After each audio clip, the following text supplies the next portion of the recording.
Good good morning, chat. Good good morning. Good morning.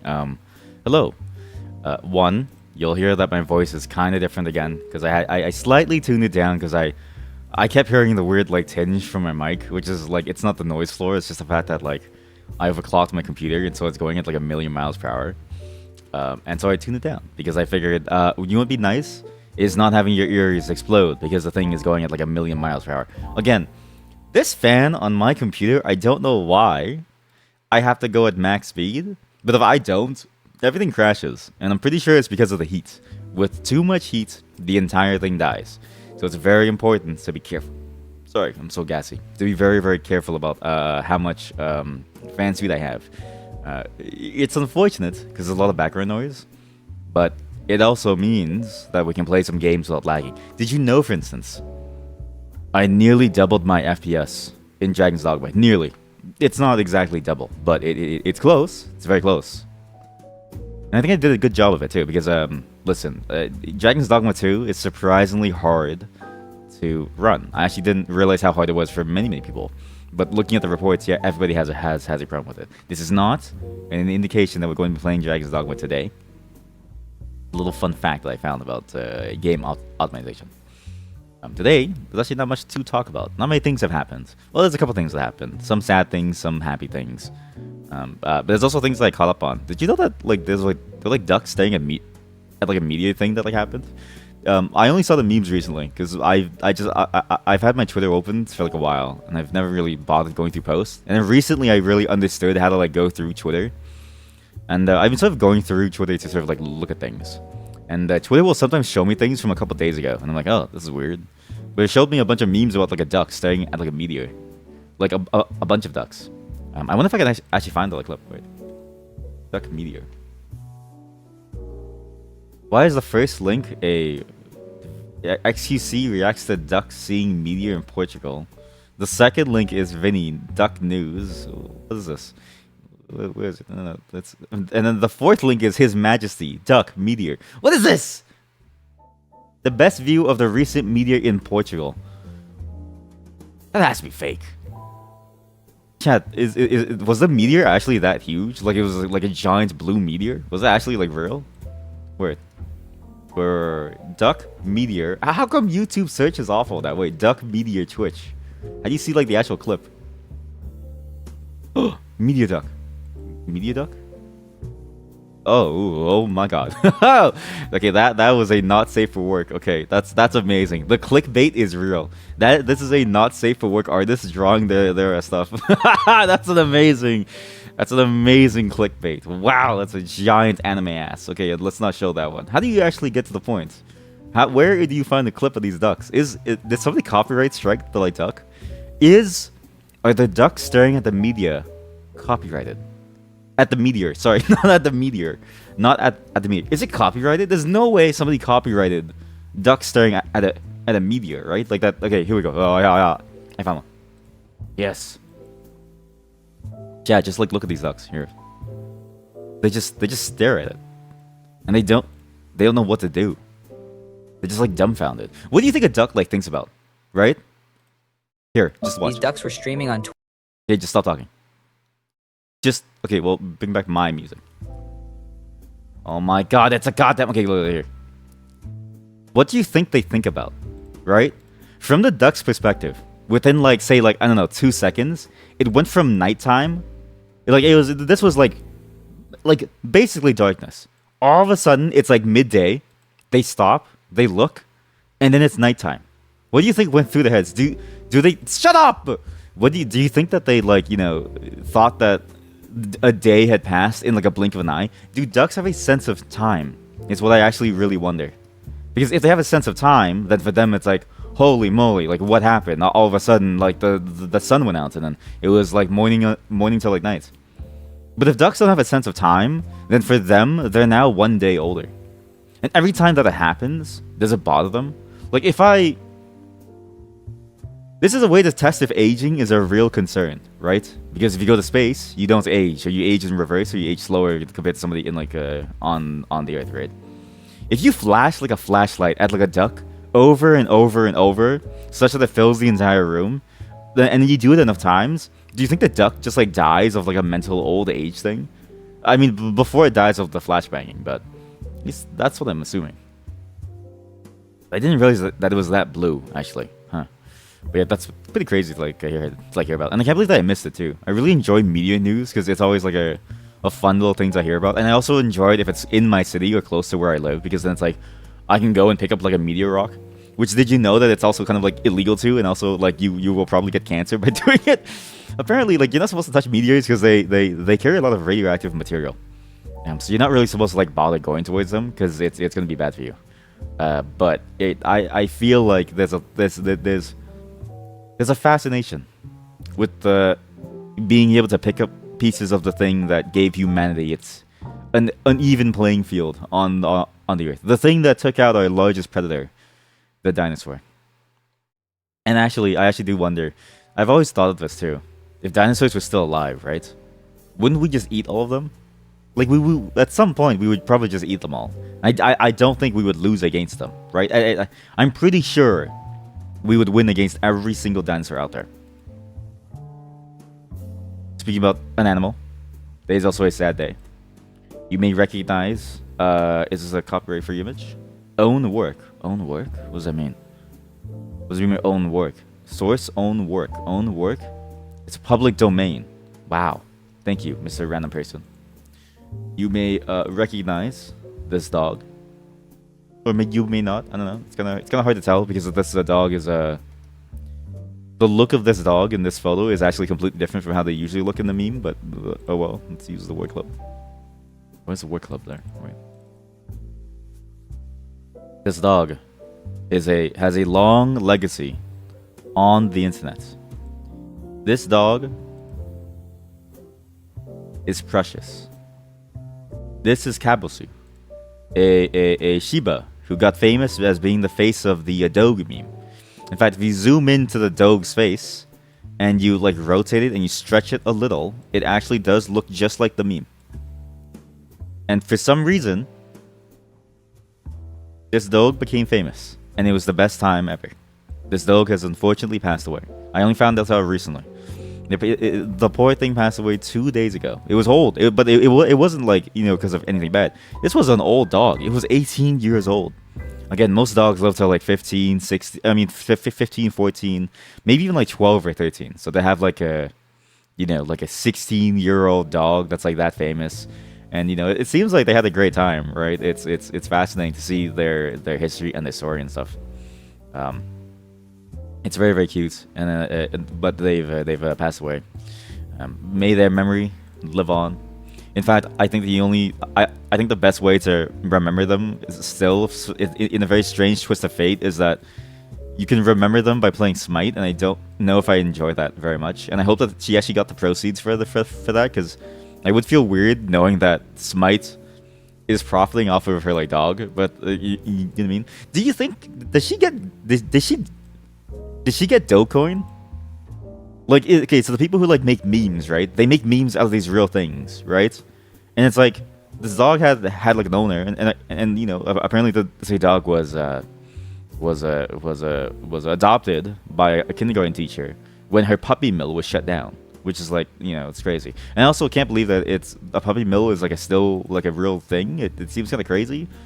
It seems pretty like terrible. It kind of sucks. And so it's like a very nice person taking care of like a dog for like a very good reason. It's not like they got the dog to be famous. The dog just randomly got famous because she loved posting photos of a dog. Like that's a very cute, sweet story, right? But when Dogecoin comes out, and then when all these like dog memes come out, does she get anything from it, or do people just like profit off of her? Like I kind of feel bad actually.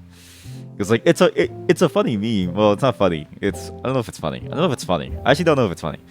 I think it's an okay meme, right? Out of like most memes, it's okay. I'm more partial towards the two wolves inside of you, as well as like some other memes. But it's at least a very non-painful meme. It's a very, very cute meme. It's a very, very heartwarming meme, right? It's not exactly, it's not gonna make you burst out laughing from your belly, but at least it's something. But what does that mean, right? Like, does she get anything from it? And will she get anything from it? Is is she allowed to get anything from it? Is it because it's her dog, but the dog is like is a dog public domain? I don't know. Like, I've actually never understood this part of like ownership around memes, and I've seen this crop up a couple times too. Whenever a meme gets really famous, larger companies sort of get in on it, and it usually sucks for the smaller creator because like they could have just asked them like if you want to use like meme, and smaller creators don't care about other smaller people. This is the weird thing about companies, and the weird thing about law is that like realistically, if you're small, you don't really care if some of the small dude is like using your like stuff because you're both small, right? But what you really care about is the large dude using your stuff and not giving you any cut of it at all, and so you end up being worse for it. And you see this happen a lot with like the various sort of things that go on. You know, people who like what do we call it? People who like make memes like the what's that one meme? It was that one dragon meme. It was that one dragon meme. It was the dragon from How to Train Your Dragon. I'm pretty sure that was the dragon. That dragon meme, I felt pretty bad for them because like they tried to. What they wanted to do was they wanted to make something funny, right? And then all the larger companies started to like take their stuff, and no one actually like asked them for permission. And in fact, a lot of the memes usages was like out of everywhere, and they were getting kind of like annoyed of it, obviously, because it's like, you know, it's your work, you know, glad that you do it, but no one's actually talking about you anymore. And they were happy to see some things that, you know, they gave permission to, but most things no one gave permission to. They just didn't bother asking him for any permission at all. And I wonder if that was the case with this dog too. Again, Doge is a very old meme. It's very classic, and I imagine she had no control over it because again, it just started off of like Tumblr. Some random person found that photo and was like, "Yeah, let's just try this." But still, I wonder how that all works. Basically, I'm curious how it all works. But yeah, Doge passed away. Very sad.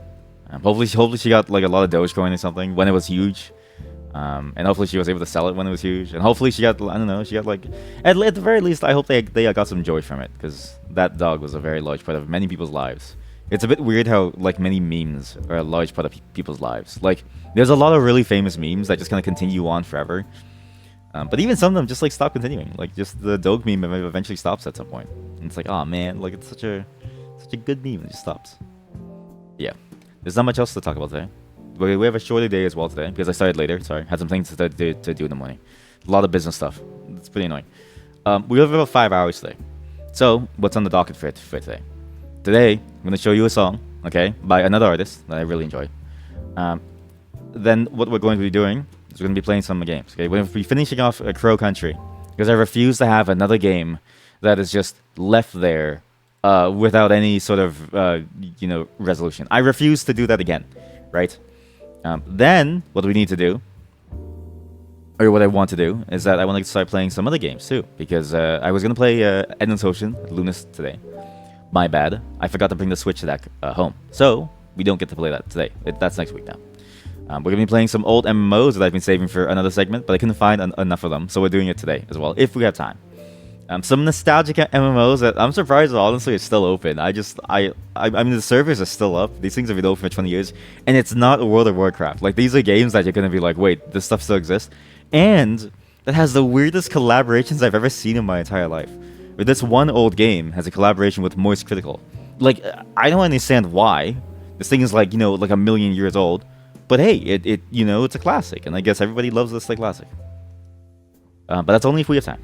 Tomorrow as well, I wanted to do the model building, but actually the tools didn't come in time. I'll be getting the tools next week, so we'll be doing the model building next week as well. Tomorrow actually may be no stream because I have a couple of work things that came up just the last minute that I need to figure out. So it depends on tonight how certain calls go. If it's good, then I don't have to bother, and we can stream tomorrow. In which case we'll stream Road Warden. But if it isn't, then we will just go on and do something else. Oh, sorry, not Road Warden. Crypt Warden? Crypt Master will be tomorrow. Road Warden is next week. But it all depends. It all depends on sort of a call from tonight. So hopefully we'll see how it goes. But first, before everything, every single time we come here, we always start with a little song, a little ditty. Because I enjoy sharing my music with you guys, and I really enjoy these songs. This song is fascinating. I found this album a long, long, long time ago, and I mean, I feel like a lot of people did. He's a very well-known artist now, but there's something about the vibe of his music that I really enjoy. In this album in particular, his 2013 album, Anything in Return by Toro y Moi. It took me a very long time to understand how to pronounce his name because I didn't realize that it was like a mix of like different languages. I was like, ah, yes, Toro y more. So yeah, just sorry about that. But I really enjoy the vibes of their songs a lot. And again, it's specifically the vibes of their songs. I don't know how else to explain it other than when you listen to this song, you immediately go, oh yeah, I feel that, and I feel it in my bones in a way that I didn't really expect. So here you have it. This is the song. The only song that we're going to be playing of today, because I don't think we're going to be playing anything else as we switch over. The song. This is. Sorry, I'm gonna do the append message. Rose Quartz by Toro y Moi. It's a very nice vibe, right? That song is very, very fun. Also, welcome. I also really enjoy always looking at the various whatchamacallit. I say this. Images, so was it comments on these videos? Because I always I find it funny what people type. This is all actually comments on the song. Okay, like this is not me. It's best song to max out to. What does that mean? What does that mean? Like looks maxing? Chat. So sometimes I go to Reddit, right? Sometimes I go there. It's where I get my best material, right? I go there whenever I need to catch up on news on some game, right? Sometimes I get lazy to type in the actual subreddit name because you have to like remember it, and sometimes Google doesn't really help because it's like a weird name. Like if you type Reddit LOL, it'll work for League of Legends, but if you type Reddit SOD, then it's like it doesn't know what to say, and it's like oh I want State of Decay 2, right? So I go to Reddit and I check it out, and I'm like, okay, what is it? What's like there? And I wonder like, okay. What's going on the front page? Because you see that first, right? On the front page of my Reddit, which is completely tame, it's just me checking out like a couple of subreddits for like games like Dota 2 after the patch drops. I get subreddits like looks maxing advice, where people go on and they ask for, okay, how do I max out my like looks? Is that what it means to like max out to? Like is that what it means when it says like, okay, is this the best song to max out to? Like is it? If you listen to this song, you'll look more like a Chad. And then some, it's because I don't know what that means otherwise. And then the bottom comments again. These are all comments. This really made me believe life was going to be normal again. I'm just super angry.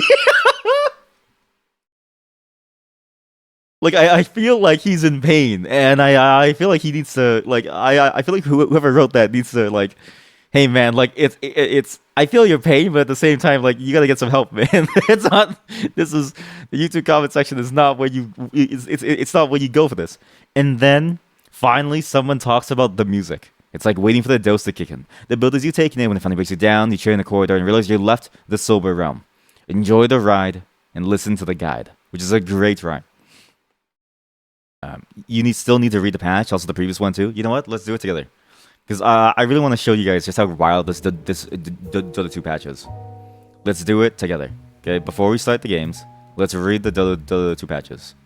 But I hope you did enjoy that song. I really enjoyed that song a lot. Again, Toro y Moi makes some very, very fascinating bits of music. It's that vibe. And they carry a lot of their different like styles of music throughout their later albums, though not as like heavy as like that one, but but they still do something interesting for every single one that makes you go like, oh yeah, this is like nice, right? Like it's they're very creative, and I really enjoy all of their work.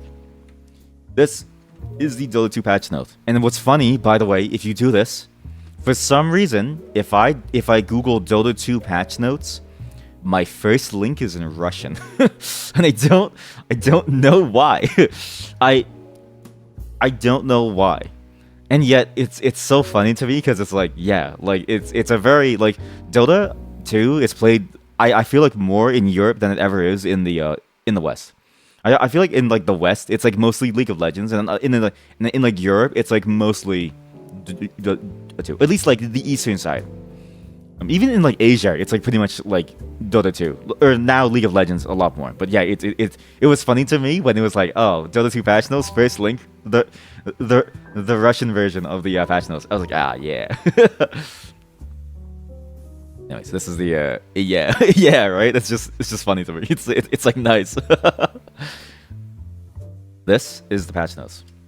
So right now, and also I just need to emphasize here, Valve makes some of the best websites I've ever seen in my entire life. Like they're not crazy good, but it's the fact that they're dual platform. So if you don't know this, the Dota 2 client actually pulls down these actual websites to use in the clients when you actually like view things. So let's say you want to view the patch notes for this patch in the clients. Well, when you open up Dota 2 and you check the patch notes from inside there, you actually check from in here. You actually go to this exact thing, but it's trimmed down so you only see the sections down here to see the actual changes. It's a very, very well done website. It's surprising how versatile it is. But even then, even just their website as a whole, in like a general sense, what they do with their like stuff and how speedy it is, it's done really, really nice. One, I'm surprised at how well screen reading works on this site, because this is not like this text over here. This is not like an image. No, this is like that's actual text. Like it's actually proper text on the page. It's surprisingly well done. Even this, everything. It's surprisingly well done. But this patch was very interesting. So I haven't checked out this Dota 2 patch. I played around with it in like bots for like a little while because I don't want to step back into like a public game, and I thought it was pretty fun. One is that there are new innate abilities, so they went full League of Legends, which I mean it makes sense. I mean it's bound to happen, right? And every character has like a new passive. Not new. Sometimes the old ability comes back as like a passive, but some of these passives are pretty sick. Like Dawnbreaker. Every time it turns to daytime, so for context in Dota 2, there's like daytime and like nighttime.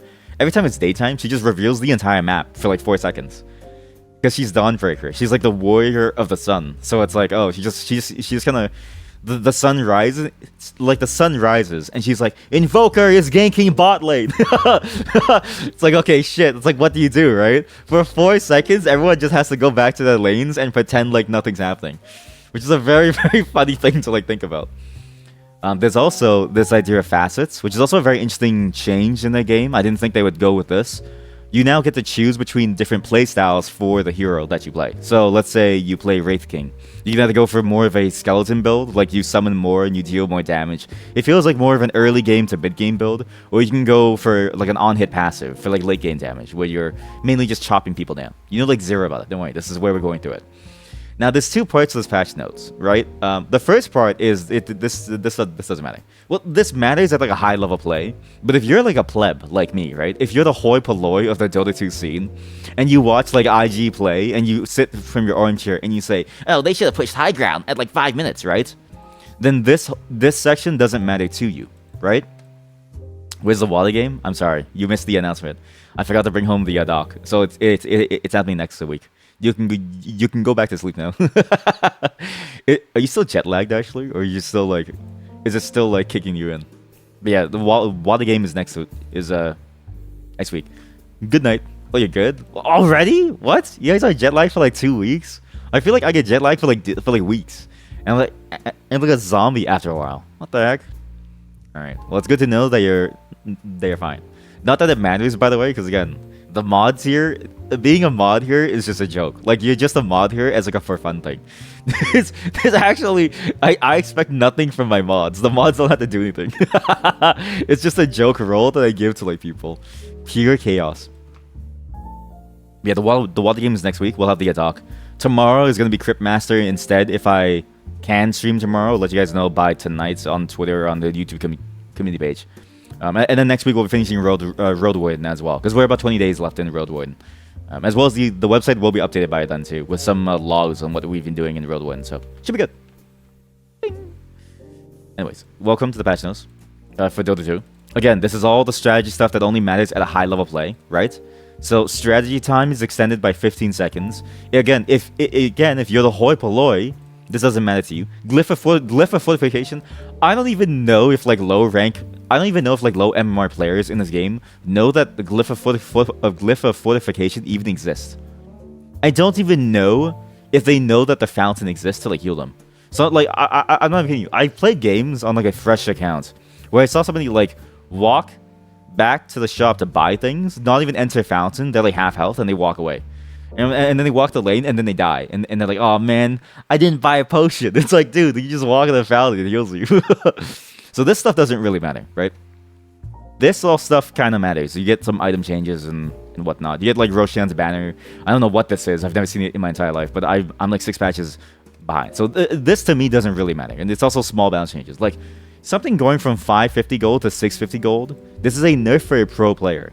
You think an average player is gonna have more than 500 gold in their like, you know, like safety deposit box? Most people die as like a regular thing. Most people tower dive at like level 2 and then die and lose all their unreliable gold, and their reliable gold is in the like 10s. Like this doesn't matter to most players. I don't even know if people know that this item exists. Most players don't even know that this item exists, right? So this is all useless, right? As well as this, I don't even know if people know how to use neutral items, right? This is what the game changes, okay? Again, every unit, sorry, I'm so used to different terms. Oh god, there's so many different terms for so many different games. Every hero in Dota 2 now has a passive and 2 different playstyles that you can spec into. Okay, this is the important part. So for instance, Abaddon has a new passive where he respawns 10% faster. This is I mean, this could be good, right? But this only has value in low rank. In high rank, your Abaddon is probably not going to be dying 24/7 unless he has his ulti on and like you get like fingered and you get Dagoned at the same time. That's like the only time that could possibly happen, right? And even then, like he has to have like Aghanims, which I don't think he even has that anymore. You think Roshan now does something depending on how many times you kill it or something? Really? You can just farm Roshan? He doesn't just like drop like infinite cheese now? What happened to his cheese? I want Roshan's like, you know, like dick cheese. Where does he get the cheese? You can't milk Roshan, right? I'm assuming Roshan's like a male, so maybe it's from like it has to be dick cheese. That's the only thing left. You can't just make cheese out of nowhere. But this is okay. So you have your built-in passive, and then you have your 2 playstyles, right? You can either choose to play as the quickening Abaddon, which means that every time someone dies within range of you, anything, whether it's like a neutral creep or like a minion, then all of the cooldowns get reduced by 0.2 seconds. Heroes reduce cooldowns by 4 seconds, which means that you can probably heal your entire team, push shields on like everyone, and that's about it. And then you can maybe like ulti twice in the fight, which isn't really useful. Everyone knows to kill him last. So it doesn't really help. Or you can play as the Mephitic Shroud, which gives you a stronger shield that does no bonus damage. And this is true for every single character in the game. Like, every single character got something. It's for the previous patch. Like, besides Aurora, and everyone knows that you're killing it. Everybody knows that you're killing Roshan now. He announces to the entire map. So you can't do like a... Here. This is a famous scene. Oh. Okay, well, just look at him. Okay, whatever. Just stare at him. Stare at him. So you can't do this anymore?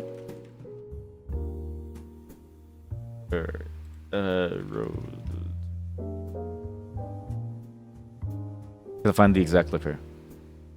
No, not the Roshan bait. No. The international level 1 Roshan. Oh, you think it's when you kill him with the hero who killed it last time or something? Oh, to get like the bonus items. Oh, so you get like more and more stuff. Yeah, I mean, I'm not sure either. It's kind of hard to like tell. But if he screams now, you can't do this anymore. So this is a very classic clip. This is like, you know, during the international, which is like their version of like, okay, it's basically their $1 million tournament, right? This is like the one that like all the teams go to. And also, I just want to emphasize, this was recorded like maybe like 12 years ago now. This is no game. Now they're gonna go for a 5-man roach. So you used to be able to with certain builds, and I think still now you still kind of could go do a level 1 Roshan. Next level Dota. If he screams, then you could never do this ever again. No matter how this turns out. And again, in a $1 million tournament, this is a ballsy move because this guy can like slap you. Like he can kill you pretty easily, right? But this one character, Ursa, gets infinite stacking damage. We have Aura from the Beastmaster. We have level 1 Fury swipes. We have Edict. No, it was Splurf. The Bears being summoned. You've done that? You've done this? You've done it on the international stage? Alright, Loda. Oh, you mean he screams when you kill him with the same character? Oh, to be like, hey, it's my second time. I guess that would make sense. I mean, then this is still possible. But yeah, doing this, I hope they don't get rid of this because like it's such a ballsy move. It's a very hard to do move. But if you do it, but if you can do it, right? It's like high risk, high reward, which I think is a very fun thing to have in a game like Dota 2, which has a lot more strategical and tactical complexity, IMO. A lot less micro, but a lot more like overall, like, okay, game sense stuff. Like, nice team you've got. Maybe you guys are planning like a level 1 Roche, right? I hope they didn't change that. Anyways, look at these. Look at some of these innates. Okay, so obviously some of the passive skills are all the same, right? Like he already had the ability to gain bonus gold, alchemist, but now it's just his passive ability. He gets it for like free at the start of the game. Doesn't have to waste skill points in it. And then some of these like different ways to become like a different, specialized facet character are kind of like boring. Like sure, he starts with 250 bonus gold, but does that really matter? And then some of them are like insane. Like his ultimate is now 50% cooldown, which is like nuts. And he also gets stronger during it, even stronger. And then some of them are like wild. Like Axe, every single enemy you kill as a passive gives you +1 armor. Armor is a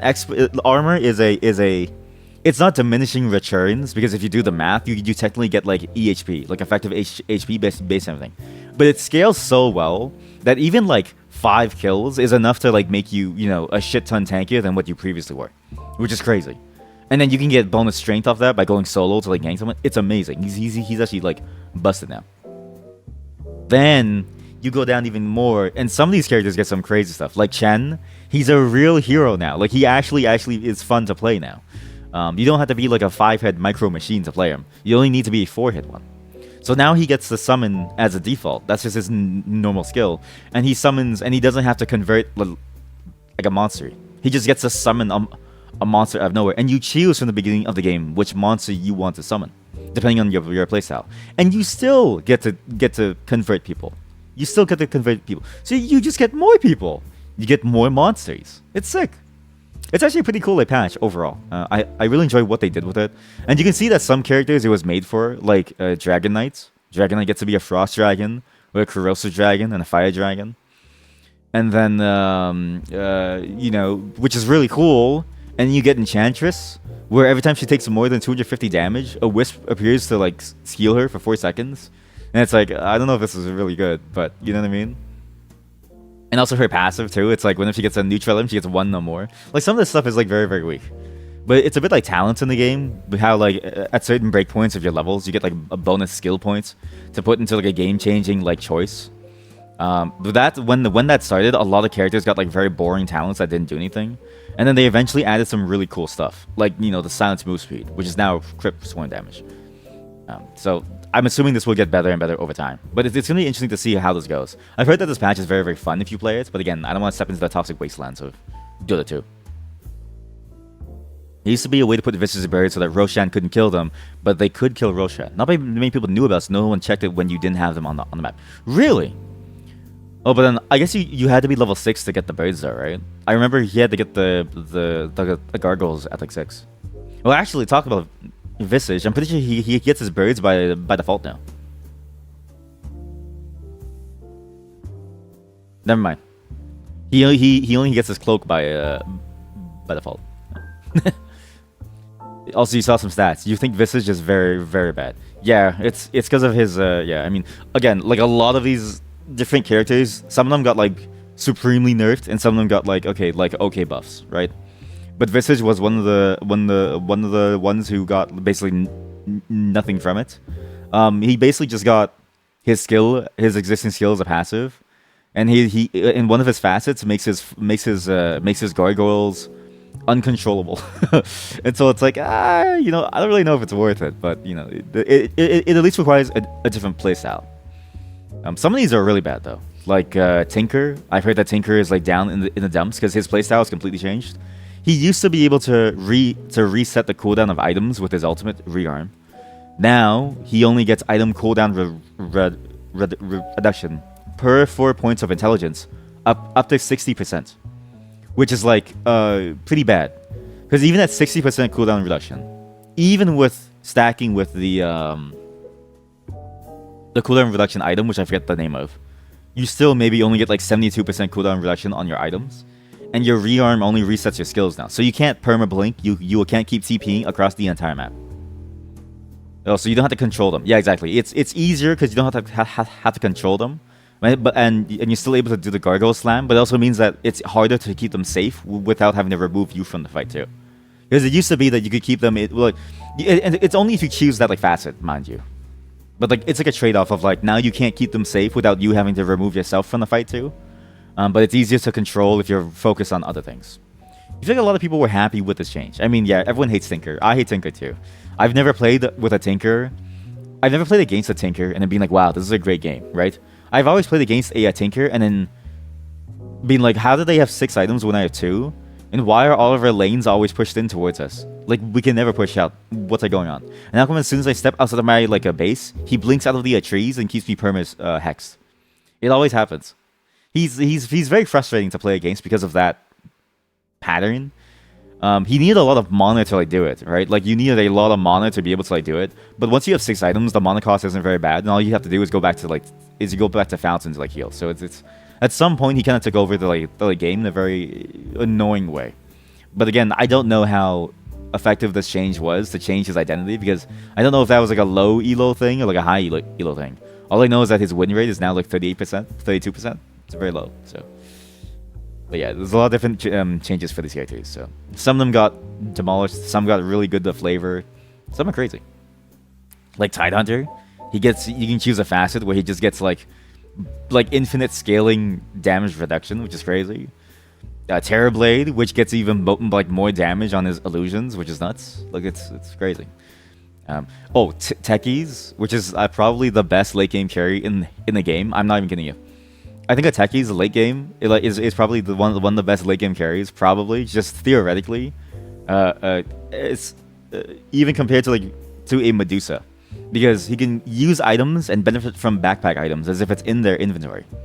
So he has a 9-slot inventory compared to other heroes in the game.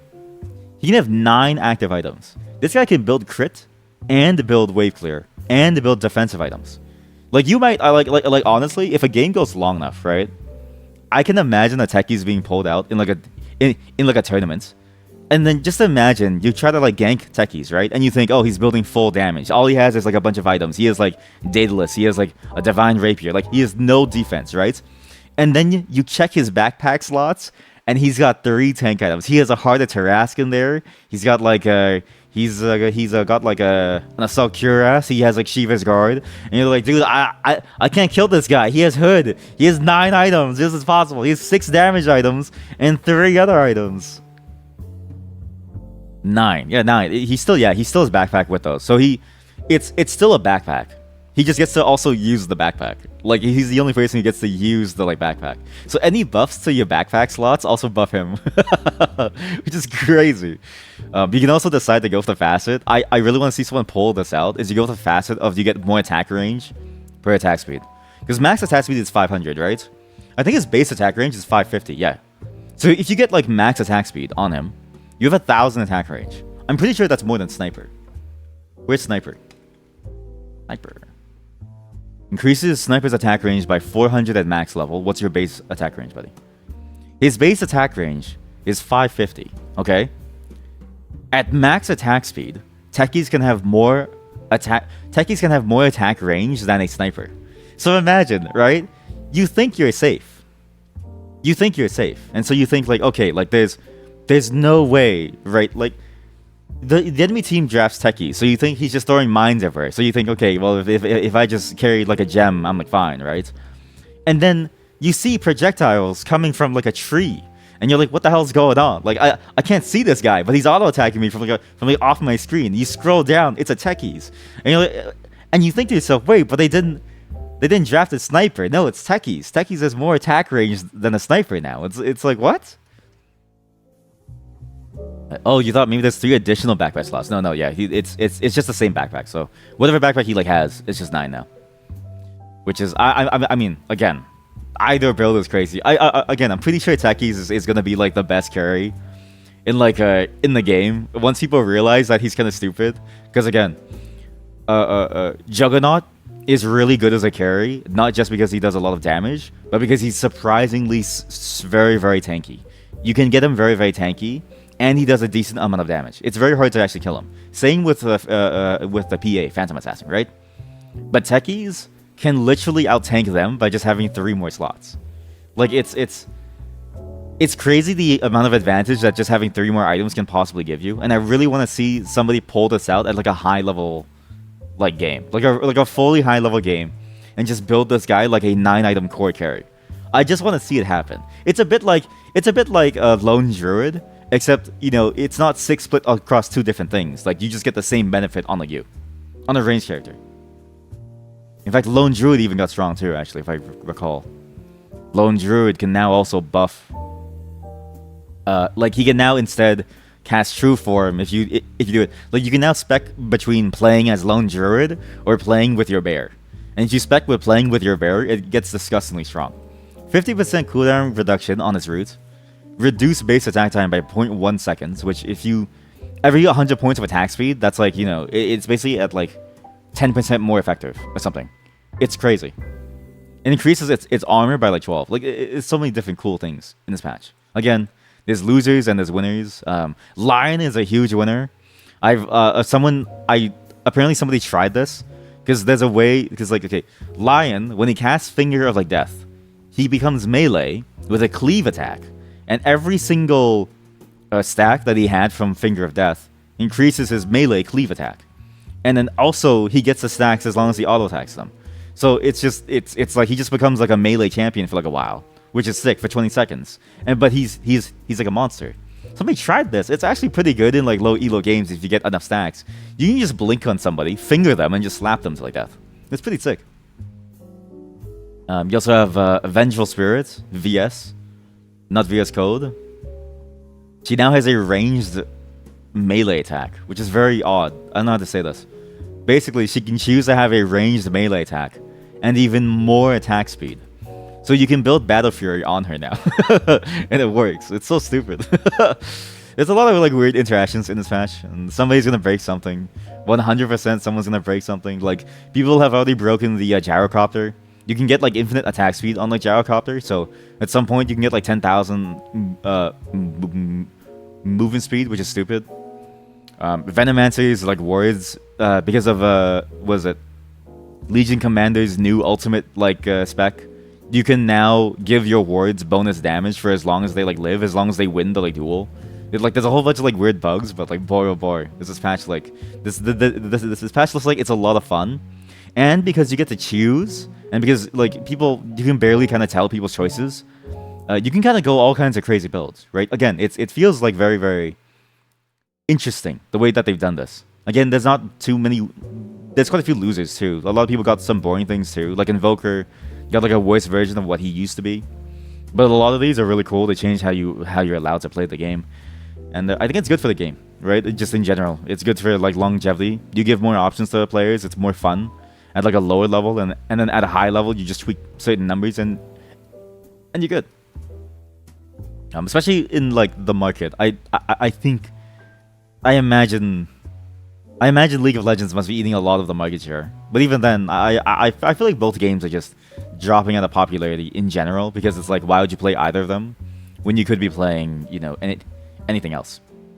But Valve is stepping into that realm as well. Did you know that Valve is making a new game as well here? The game called Deadlock, which very very fascinating. Basically, it's a bit like, okay, maybe not that channel. I hate that guy. Well, not that I hate that guy, but I've heard like a lot of very bad things about him, and he said some awful things. It's called Deadlock, and oh my god. Okay, all the videos are on Twitter, and I can't show you my Twitter because my Twitter is like a cesspool of like pussy and biobots. Basically, oh, here we go. That's a good video. Thank you, YouTube person. That's a good video.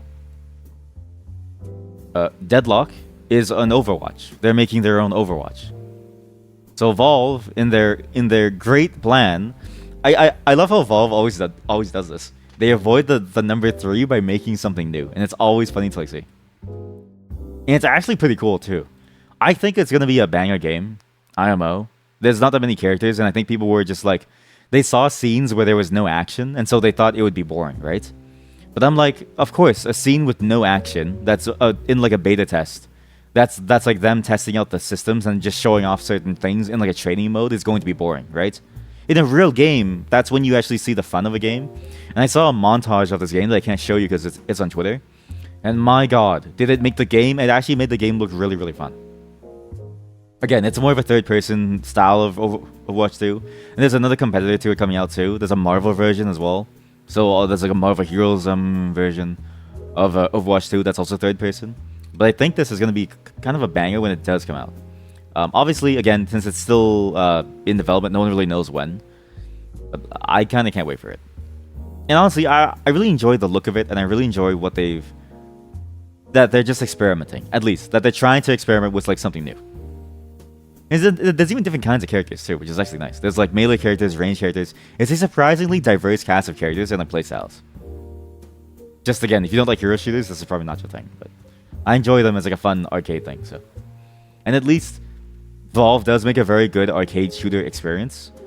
At least from what we've seen from TF2, right? I feel like TF2 is a great arcade shooter experience, and so I feel like they can't go wrong here as long as they apply the same level of expertise.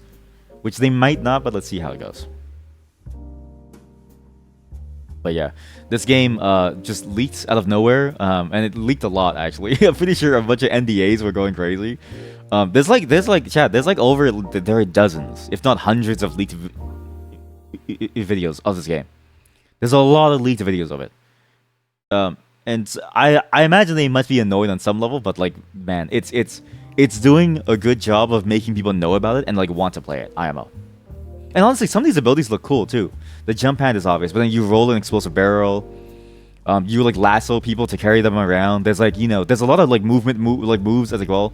In a first person mode, it would be very disorienting. So I'm glad that they went with a third person perspective too, because it lets them do more complex movement based skills that don't give people motion sickness. In the third person, you have a lot of leeway with the camera to make certain movement patterns less disorienting.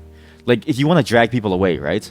Or you want to make someone fly into the air, you can zoom the camera out. You can make it look like up and down. It's much easier to manage. Great. Yeah, nice to see them making games in general. Exactly, yeah. They don't make games often, but there's the game making DNA I find is very, very good. I actually quite enjoy what they do with their games. I think the things that they think about and the way that they think about games is very interesting. I mean, even if you just look at the design docs for TF2, for instance, right? The way that they even cared so much about even just the silhouettes of a character from a visual design perspective, let alone from a gameplay perspective, right? Shows you that, like, okay, they know what they're doing. Even for, like, Artifact, right? Artifact's biggest concern was that you had to pay money for the cards, and that it was just made like a Magic the Gathering thing. But even that game was actually like pretty damn good for what it was. It's just unfortunate that it was run by like a that it was basically run by a Magic the Gathering suit person who just wanted to make money. So it's like it's not really much that you can do, right? They didn't really have much control over it. Valve also because of their, at least from what I find, their DNA of like bringing in outside studios, I find that they always have some new ideas, always from some other place, and they're able to like build on that because they always sort of like refresh their internal DNA with like new bacteria, new developers that they hire, which is interesting. Not many studios do this. They hire people as like a normal thing, but not many studios acquire somebody and then say, okay, we'll pay you to make your game. Like, just go for it, right?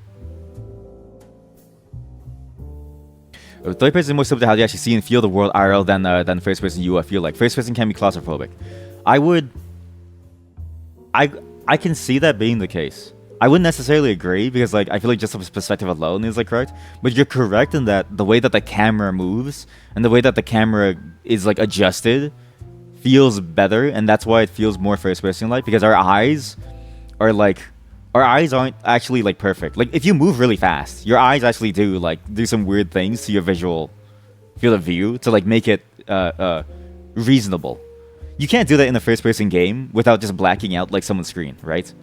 In a third person game, you can move the camera around, you can do all kinds of things. You can even change the perspective of your camera somewhat to like make even like faster motion shifts less disorienting, to make it like almost feel exactly how it would be if you're moving faster than like something else.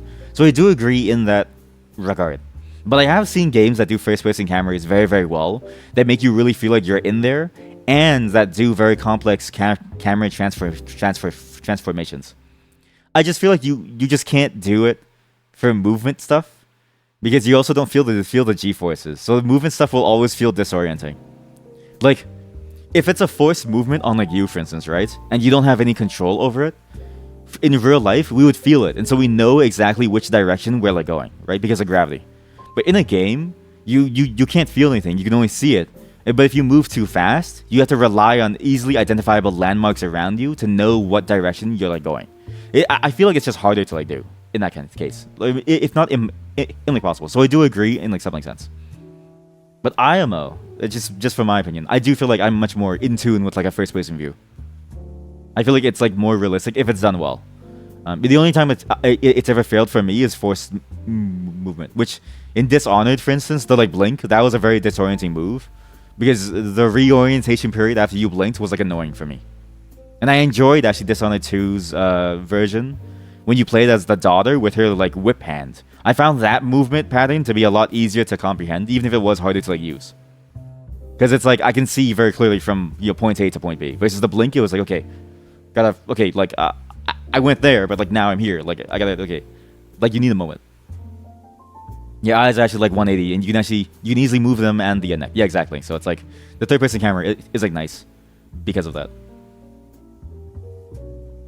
But I think it boils down effectively to just good camera tricks. It's just unfortunate that like a first-person camera, because it's like attached to like the character's body, you can't move it far away. But in a third-person camera, again, if your character jumps up really high and is about to do like a slam move, you can change the perspective and you can zoom the camera out to actually let you see easier. You can't do that for like first-person, because it'll make your whole view, your sense of like depth, will just be off. I also wonder if this game is ever going to be like related to the Half-Life universe of sorts, because you know how like all of their like games have like always been connected in like some way. Not Dota 2. I mean, it'd be crazy. It'd be crazy if Dota 2 is like some scientists play like a playground, right? But Half-Life, Portal, they're all the same universe, lore, genre. I don't know. It'd be fascinating to see if this is too, or maybe if it's in TF2's world. I've heard theories that TF2 is a part of the Half-Life 2 universe too, which is kind of crazy to me. I don't know if it's true, but somebody found like a reference to like something, and so maybe it is. I'm not sure. Yeah, see that's a great thing. This is a great example of like how third person works with like forced movement, and why it's so much better for forced movement in particular. There's no disorientation there. In first person, what you would just see is like everything getting lower than you, and you would immediately lose your sense of place. In third person, because you see the body, you see it in relation to everything else, and because you can move it to look down like that and still see yourself too, it's much easier to know in relation to where you are. Aerial attacks in Dishonored have this exact same issue. I can never fully judge where I am as like a sense of like depth, because it's just not the same as real life eyes. Like that would be annoying to do in first person. I would be very lost. Yeah, I just wish you could get the immersiveness of first person with the control of third person. It's impossible. It's just the limitation of it, right? It's why even like the new Indiana Jones game from Bethesda, if you watch the gameplay trailer, the way that they do it is that they this is a great example. Right here, camera pretty close, right? You have like maybe this much room. Where as soon as she goes up into the air, the camera zooms all the way out, because it realizes, okay, like you need to see more of where you're going to be able to move effectively, right? You can't do this in like first person. This is a like purely third person thing.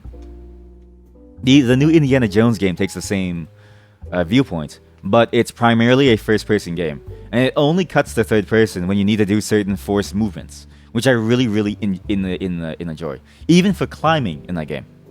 At least for the gameplay trailer, that's what it showed. And then I remember seeing the trailer and then reacted to it, and I was like, yeah, this is a great way of doing it. It's like the only way that it makes sense to, because first person is honestly the entire way can be very disorienting.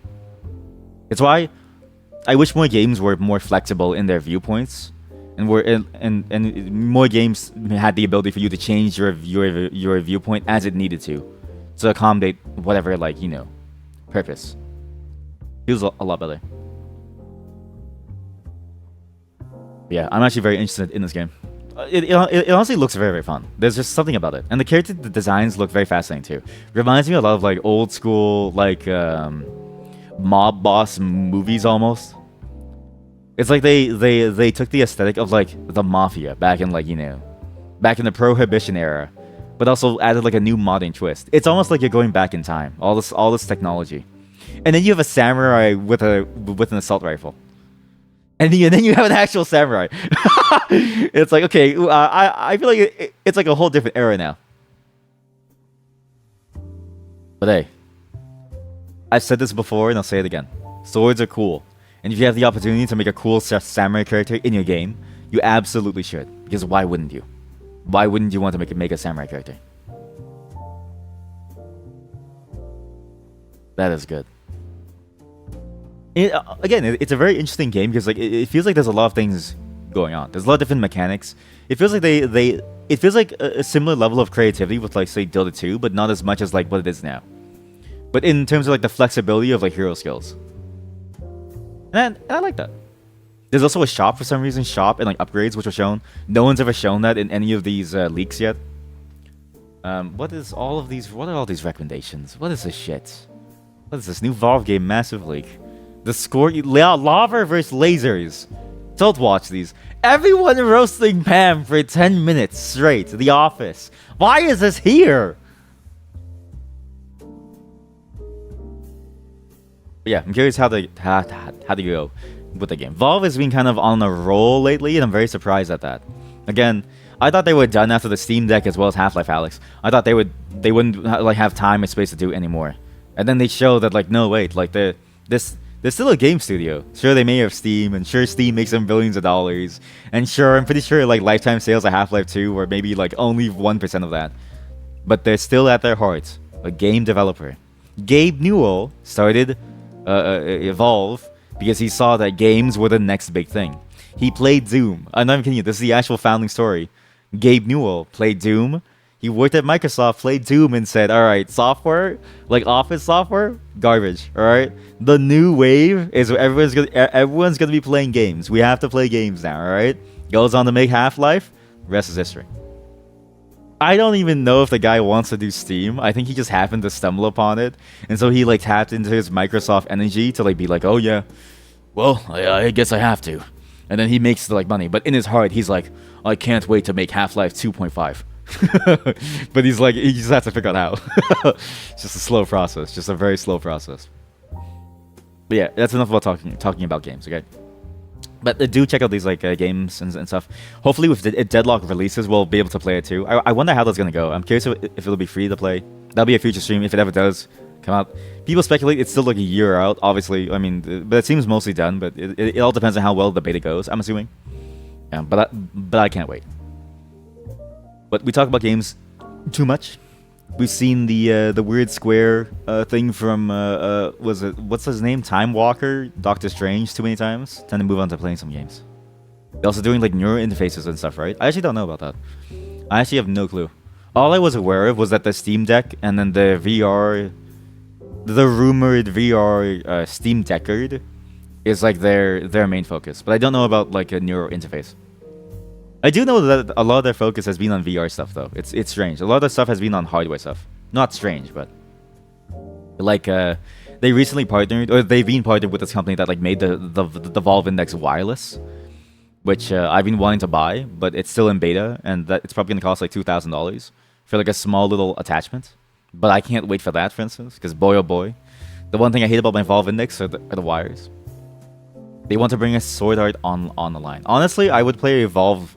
Like, anybody else makes a Sword Art online, I wouldn't want to play, right? Like, if, imagine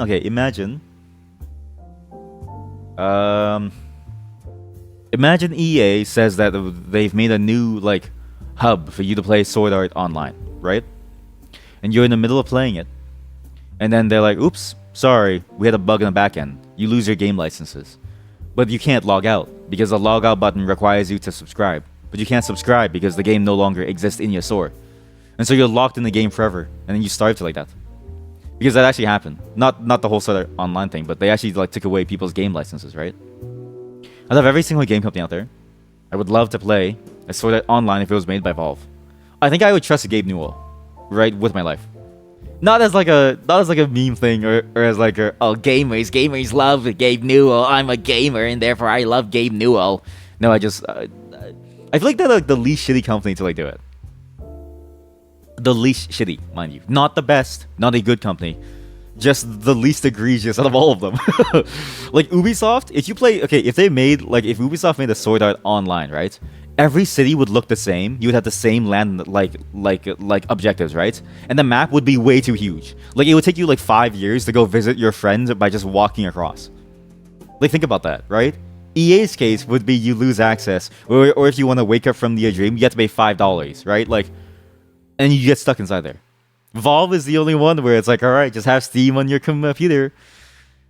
It's like, all right, I mean, if I have to have Steam in my system, whatever, it's fine, right? I'll take that, cost. If I have to buy an indie game once every like month to keep them happy and to not make them, go like wild, then I'll do it, right? I'll do it, god damn it, I'll do it. Which is sad to say. Which company would you play Sword Art on the line for, chat?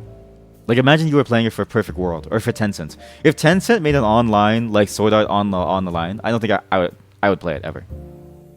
For some people, you can also see one first person be less good for atmosphere for some people, since it can feel weird to just see your hands like that. Yeah, I guess so. I guess it also depends too, because then it's like if they feel weird about seeing their hands, then I wonder if they also feel weird about seeing their entire character body in third person. Then, right? Because that feels like a strange, almost like halfway point to like. That feels like a weird hill to like die on, in the sense of like, if you're bothered by the hands, wouldn't you also be bothered by the entire body, right? Like if you play like a first-person Witcher, right? At some point, Geralt's gonna put his like hands down, right? Like he's not gonna hold his hands by his sides all the time. And I feel like more games are doing this now, where if you stay idle long enough, or you have nothing in your hands, you'll put your hands down so they're out of the like shot, right? Whereas for third person, it's like you can't do that. You always see Geralt's ass. You have to see Geralt's ass in like a cutscene. You like you're forced to see his ass. You can't not say, no, I don't want to see ass. You just have to see it. I don't know. The other third person can be more natural. It's just like a camera in a movie. Ooh, that's a... Okay, yeah. I actually have heard that point, and I agree with that. Because third person is just like a camera in a movie. It feels more natural because we're also used to it, too. Like, movies, I feel like most people in the world know about. I want to say the majority, but I don't know if that's true. If you've lived in a cave your entire life for like whatever reason, right? You probably haven't seen like a movie. But I feel like most people have seen a movie, and so it's very easy to like feel comfortable with it. Whereas first person, it's like, chat. Okay, just listen to this. Did you know that you see your nose at all times, but your brain blocks it out? If you focus right now, you can see the nose in the bottom middle of your view. It's very annoying, and once you see it, you can't stop. But like no one ever thinks about that, right? Or did you notice that when you look at your hands, like you're looking at your hands like a first-person character, and then just like think about this, right? Just like realize this. In a way, what you see, it feels like you're locked into your head. Like you can't not see, like you can't see anything outside of it. You're just locked into your head, right? Like you're actually the brain of your body, and your body isn't you. Your body is your vessel. Your eyes are just a tool to see things. And it's like, oh god. But most people don't really think about that. Or like most people don't even care about that. And like the human body specifically tries not to bother to like even think about that, right? Like the human body like specifically hides the nose feature from you, so as to not freak you out, right? And so it's like, it makes sense why third person or first person doesn't really work, because I don't really notice even my own hands when I'm doing things. You mostly just feel your hands. You don't really look at your hands to like do things, right? You mostly just feel them as you like pick stuff up. It's a very natural thing to like do. It's like they have a mind of their own, but you're just telling them what to like do. In a way, it's weird.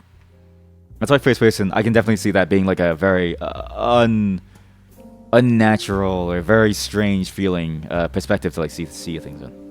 You can see it, yeah. You have this realization with the nose at some point. Yeah, it's when you see it, it's like you don't want to see it ever again. It's one of those things ever. I can also see my eyelashes. I have a double eyelid. I didn't know that this was a thing. Did you know that this was a thing? You have a double eyelid, and you have like a double eyelash lid thing. You have very thick eyelashes. I always wondered why, and this is why my eyes always get like gunky and full of like nasty stuff. It's because it's like a double fold of skin, so like nasty shit gets stuck in there.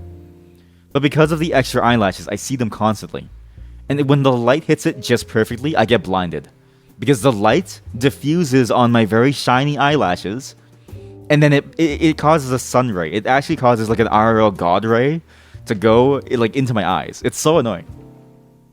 You're not sure if it's the not freaking out. Your nose being there is just useless info. Hey, listen, man. If you saw my nose, you would be freaking out. All right, chat. If you saw my nose, chat, you too would be freaking out. But yeah, no, you're correct. It's useless. It's useless info. You would much rather see like, I don't know, like a tiger moving in the woods, or like a bug, like a ladybug showing up on your monitor as you're playing Crow Country in the middle of reading some dialogue, than see your nose. I wish I didn't have eyes. I'm just gonna be real. I wish I didn't. These things freak me the fuck out. Anyways, we're gonna move on to Crow Country. My voice is getting tired, and also like I can't really think of anything else to like say about eyes. But thank you for coming with me on this factional reading of this game discovery thing, and also on the memorial service. Today we finished Crow Country. Give me a moment to set things up. The music ended a long time ago, so you get pure silence now. We're gonna be doing something very fun now. You may notice in my title, there are two things. I forgot my... Well, three things. I forgot my Switch log. Crow Country plus Nostalgia MMOs. We're done with Crow Country, so I'm going to remove it now. I realize that when people come in, they're like, ooh, Crow Country, you play? And it's like, they have to tell people, it's like, sorry, it's gone. Sorry, it's already done. But that is the second game we've completed on stream. Yes, ever since we started. Woo! Woo! The next set of games that we're going to be playing.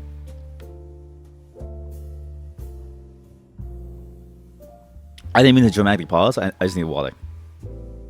Or nostalgic MMOs. Now these games are kind of old. These are games that I didn't even realize were still alive, actually. These are games that you're going to see, and you're going to be like, wow, this actually is a game. Or even one of them where it's like, this is an MMO now? And boy oh boy, let me tell you, chat, I was just as surprised as you were when I saw one of these games. No, it's not your classic old MMOs, right? It's not like, say, World of Warcraft or... you know, old school RuneScape. Those are too well known, right? I'm talking about the games that were kind of like left in the dust a long time ago. That have exited the zeitgeist, right?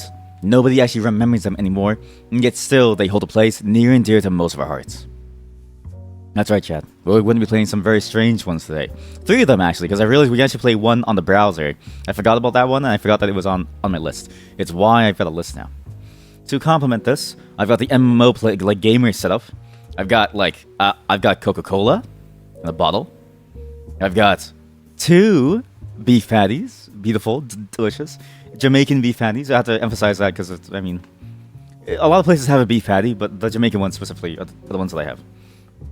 As well as I leaned as far back in my chair as I possibly could. So, give me a moment to set things up. We're going right into some nostalgic MMOs that honestly, I'm surprised that these even still exist. I'm trying to sign up for Adventure Quest, the next game that we're playing. Very loose definition of MMO, I know. But look at the captures. This person looks like the car is chasing them. They look like the Google, like, you know, the camera car is chasing them down the road, and they're trying desperately to get away from it. Like, oh my god, it's a Google car, I gotta go. My family, no, please. The way they glance over their shoulder is a way that you would glance over your shoulder if a tiger was like running you down, was hunting you like a machine. I messed up. I skipped 1 square.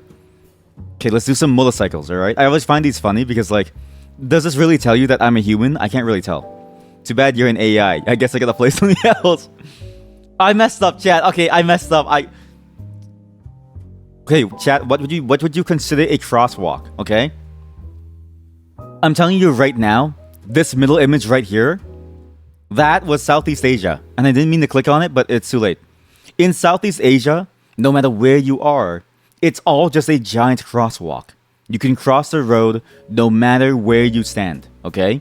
So it doesn't, like, saying what's a crosswalk, like, it doesn't tell you anything. That doesn't tell me anything at all. Everything's a crosswalk in Southeast Asia. A zebra pattern. That's because you've never been in Southeast Asia. In Southeast Asia, there are no rules. There are no laws. Things just happen. Things just go, like, people cross the street and they just wave at you in the middle of a highway, hoping that you won't hit them. And you have to avoid them because everyone's doing that too. I'm not a robot. All right. Now we go back to the waiting game of me making the account. So when you're crossing the street in like Vietnam or like anywhere in Southeast Asia, right? If you cross the street, because you can cross the street anywhere. Like the truth is there are no like rules, right? There are rules, but like no one really cares about them. And on top of that, there are so many cars that there are no lanes. There's actually no such thing as like a laneway. You just kind of go and then everyone fits in their vehicle where it fits, either their bike or their whatever. Okay. When you cross a road, you need to do so at a steady, consistent pace. Why? It's so that every incoming driver can dodge you in a predictable manner. If you go at a variable pace, that's how you get killed. I'm not kidding you. And if you wait for your turn to cross, it never comes. The trick is you must walk with confidence. You must walk at the same speed all throughout. That way, everyone can dodge you. It's a bit like reverse Frogger, right? The game of Frogger is that you have to like cross the street without getting hit by some car. No, crossing the street in Southeast Asia, it's reverse Frogger. You're the car, and the frogs are trying to avoid like crashing into you and like killing you. And so instead, they swerve out of the way. And I'm not even kidding you. The motorbikes, the motorcycles, the little scooters, like everyone is like on them. Everyone will just like, it's like Moses parting the Red Sea. It's amazing. It's like the animation with the chicken. What animation with the chicken? What? Wait. Let's sign up for this first. Find it. Find that animation. I have to see this. I've never seen that. Adventure quest. Sorry, I'm typing with one hand too. It's kind of hard. Wait, let me clarify. I'm eating a Jamaican beef patty. That's why I'm typing with one hand. Not for any other nefarious deeds. My hands are not in my pants. They're in my mouth. Oh, I have to do capture again. Alright, chat. This is a hard one. Chat, this is a hard one. Chat, we have a new capture. We have a new capture game. What would you consider as a motorcycle here? Honestly, I would honestly consider like 90% of this image a motorcycle. Because there's a motorcycle there. Most of this image is a motorcycle. But do you consider this to be a motorcycle? I don't know. Because that's more table than it is motorcycle, right? And then, do you consider this to be motorcycle? Because the exhaust pipe is a part of this. But this is like 90% table. What do you do? I think we just go for it. Traffic lights. What the fuck is that? Oh, chat, look at this one. This one's crazy, chat. This one is crazy. Look. This is how they know if you're AI or like not, right? Most people would only click these. The AI sees this and says, traffic light in the corner, bottom right corner, at 2500 pixels by 2500 pixels. It worked! Another robot. Alright, my name is Stick Thing. Will not be displayed to other players in the game. This is just the name to log in. Sure. I agree to terms and services. Username already says, I have to do a capture again! Oh my god. Every time you fail, you have to do a new capture. Every time you fail, you have to do a new capture. Okay, chat, what's a bus? Where do you draw the line? Is this a bus? Is a background bus a bus? Is this the bus? The background bus as well? Where do you draw the line? Oh my god, chat, this is it. This is the ultimate AI test. Okay? What do you consider the crosswalk? This bit, where it's already ended? Or is that a part of the crosswalk? Is that the ending to the crosswalk? Is this a part of the crosswalk? If so, is this a part of it? Because it's all the same path. Where do you draw the lines?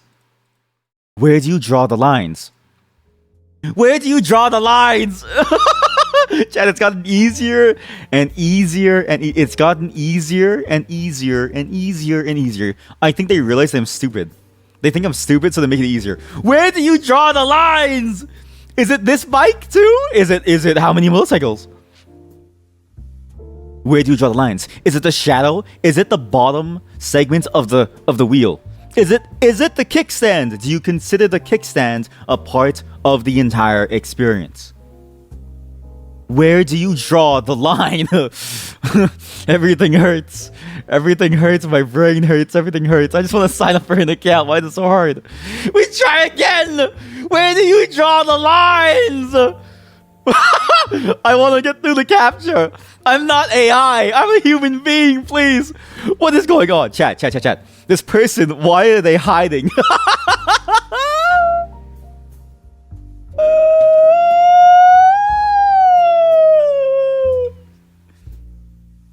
Why is this person hiding behind? Why are they hiding from the camera? And then do you consider these two to be the motorcycle? We're in! Okay, chat. Give me a moment. The slippery slope all over again. First you say that 80% of the square is a bus. Then it's a bus. Then it's 50. Then it's 20. A few more years and you'll say 0% is a bus. Everything's a bus.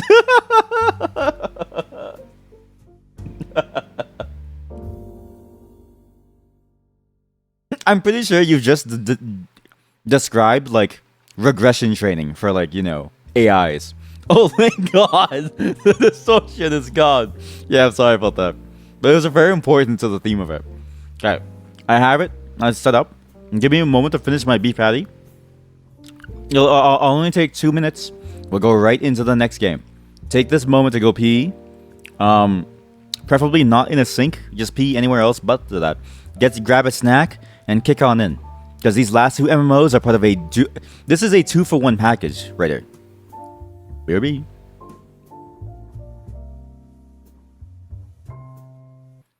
Wait. I have the music for this.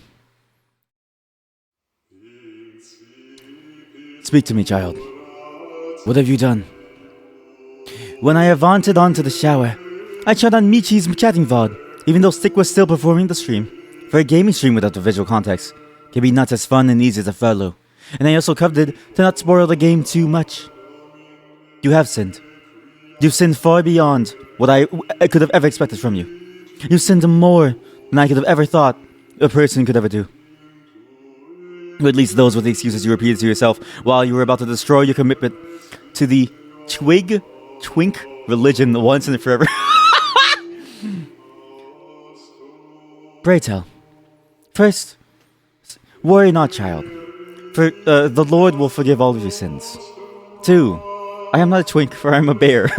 Please consider me more of a bear than a twink, please. I beg you. At first I thought there was no fornication being committed. I was okay. And then she was learning about the 4th dimension. However, I quickly realized the error of my ways, for the Almighty quickly bestowed his punishment upon his servant that is myself. What happened to you? What happened to you, child? Speak. Answer me. In what ways did the Lord speak to you? What did he say to you? What message has the Lord given to you, unto yourself? She proceeded to learn the first 50 digits of pi for the next 30 minutes.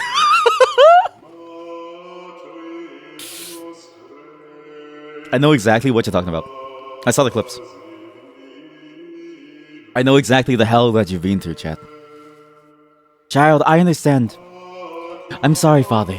I deploy my own actions. I just hope you and he can forgive me and give me another chance to regain and reinstate thine trust in me again. Child, all is forgiven, for the Lord forgives.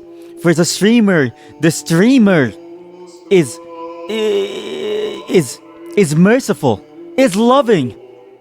There is no such thing as a forever sinner here. No, you will be saved. For the streamer has given themselves unto the cross in order to save you, dear chat member. Alright, listen, confessional is over, alright? Confessional is over. You ever leave the stream ever again, I'm gonna find you, I'm gonna get you to, I don't know, do something.